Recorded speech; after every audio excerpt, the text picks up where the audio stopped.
Hello viewers, నేను doctor Suma, consultant 39 fertility centre, Vijayawada. So సంతానలేమి సమస్యతో బాధపడే ఎంతోమంది కపుల్స్ ట్రీట్మెంట్ కోసం మా దగ్గరకు వస్తూ ఉంటారు.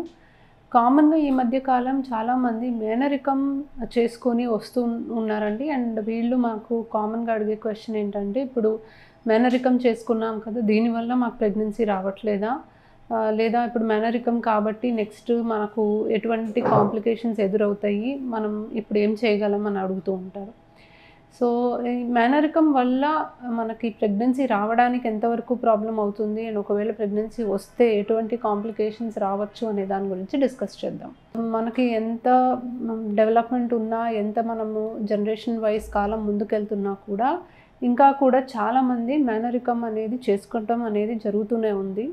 సో మేనరికం ఉండడం వల్ల అవయవ లోపాలు వస్తాయని, లేదా అబార్షన్ ఛాన్సెస్ ఎక్కువని, ఇలా రకరకాలు చాలా అవగాహన పెరిగినా కూడా ఇప్పటికీ కూడా చాలామంది కపుల్స్ మేనరికం తోటి వస్తూ ఉన్నారు.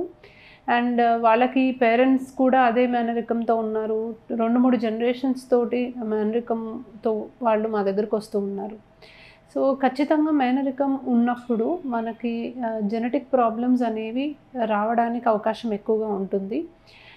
ఎందుకంటే జీన్స్ అనేవి మదర్ అండ్ ఫాదర్ నుంచి చాలా కామన్గా మనకి బేబీకి వచ్చినప్పుడు అది జెనెటిక్ ప్యాటర్న్ అనేది నార్మల్గా లేకుండా దీనివల్ల అబార్షన్ ఛాన్సెస్ చాలా ఎక్కువ చూస్తూ ఉంటాము.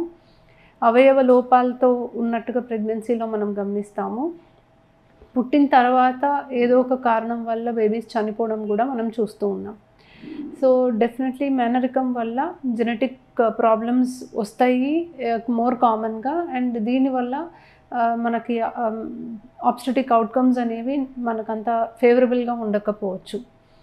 సో దీనికి మనం ఇప్పుడు ఏమైనా చేయగలమా? సో ఆల్రెడీ వాళ్ళు మ్యారేజ్ చేసుకొని వచ్చేసి ఉంటారు. అంటే జనరల్గా అయితే మ్యారేజ్ కాకముందు ఎవరన్నా వస్తే మట్టుకు మ్యాక్సిమం మేనరికం అనేది అవాయిడ్ చేయండి అని చెప్తాము. బట్ వాళ్ళు ఆల్రెడీ మ్యారేజ్ చేసుకొని మా దగ్గరకు వచ్చినప్పుడు ప్రీ ఇంప్లాంటేషన్ జెనెటిక్ టెస్టింగ్ అనేది వీళ్ళకి మనం ఆఫర్ చేయగలం.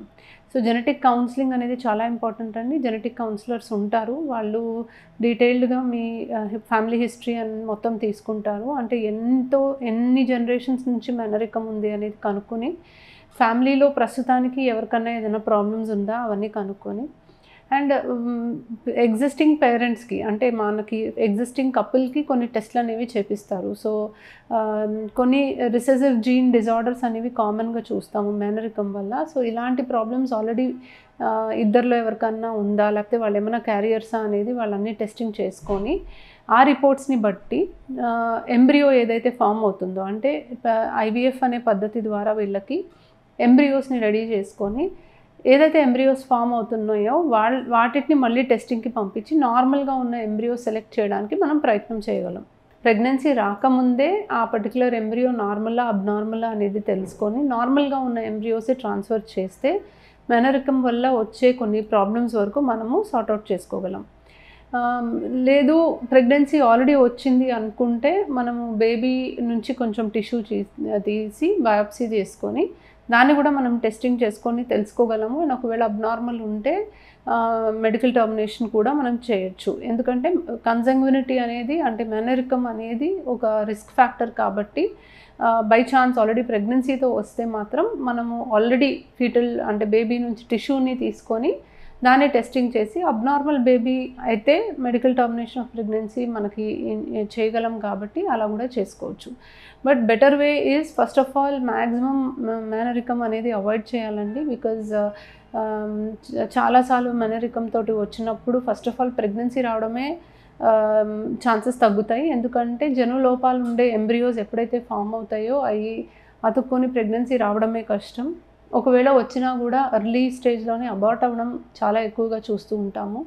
ఒకవేళ అలా కూడా కాకుండా మనము కొంచెం నెలలు నిండే కొద్దీ అవయవ లోపాలు అనేవి గమనిస్తూ ఉంటాము. అండ్ చాలాసార్లు అసలు ఏ ప్రాబ్లం లేకుండా డెలివరీ కూడా అయిపోతారు, కానీ డెలివరీ అయిన తర్వాత కొన్ని కాంప్లికేషన్స్ వచ్చేసి బేబీస్ చనిపోవడం అనేది చూసాం. సో మా ఎక్స్పీరియన్స్లో ఇప్పటికే చాలామంది కపుల్స్ని చూసాం. కొంతమంది 2-3 బేబీస్కి డెలివరీ అయ్యాక వాళ్ళు పోగొట్టుకున్న సందర్భాలు ఉన్నాయి. కొంతమంది రిపీటెడ్ అబార్షన్స్తో వస్తూ ఉంటారు అండ్ కొంతమంది సంతానలేమితో వస్తూ ఉంటారు. సో మ్యాక్సిమం మేనరికం అనేది అవాయిడ్ చేయాలి. But by chance already marriage అయిపోయింది అని అనుకుంటే మీరు జెనెటిక్ కౌన్సిలింగ్ అనేది తీసుకొని ఎంతవరకు మీకు కొన్ని రిసెసివ్ జీన్స్ అనేవి కామన్గా ఉన్నాయనేది చూసుకొని బేబీకి అంటే ఎంబ్రియోకి ప్రీ ఇంప్లాంటేషన్ జెనెటిక్ టెస్టింగ్ చేస్తే మేనరికం వల్ల వచ్చే కొన్ని కాంప్లికేషన్స్ వరకు మీరు అవాయిడ్ చేయగలరు. Thank you.